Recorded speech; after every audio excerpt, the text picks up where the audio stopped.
Sur ce sujet particulièrement sensible et compliqué, vous le voyez, les premières réactions maintenant de l'éventail politique français, en commençant par le Premier ministre. Jacques Wittenberg, François Granier.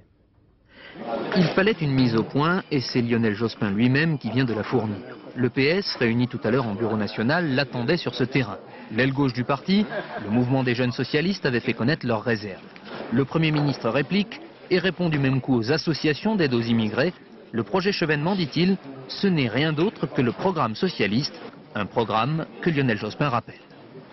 Nous remplacerons les lois Pasqua par une législation nouvelle, tout à la fois rigoureuse dans la maîtrise de l'accueil des étrangers et respectueuse des droits fondamentaux. Et donc c'est cette vision à la fois réaliste et respectueuse des droits de la personne que nous mettons en œuvre très tranquillement. Je ne pense pas que les associations puissent en être surpris.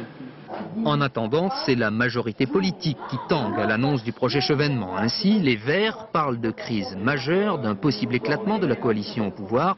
Le parti de Dominique Voynet, il est vrai, s'était associé au PS sur un contrat de gouvernement où figurait l'abrogation des lois Pasqua-Debré.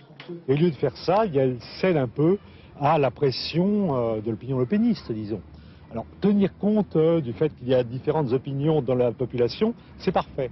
Là, je crois qu'on a plutôt tenu compte de ceux qui ont voté contre nous que de ceux qui ont voté pour nous. À droite, flotte bien évidemment un parfum de revanche, surtout chez l'auteur de la loi simplement remaniée. Les socialistes renoncent à leurs idées, à leurs programmes. La méthode de Jospin, c'était, paraît-il, je fais ce que j'ai promis. Il avait promis l'abrogation de la loi de 93 et celle de 1997. Ils ne le font pas, tant mieux. Mais rien n'est encore dit, car c'est l'Assemblée cet automne qui devra trancher, et le texte final pourrait marquer une rupture beaucoup plus nette avec les lois Pasqua-Debré que le simple projet dévoilé aujourd'hui.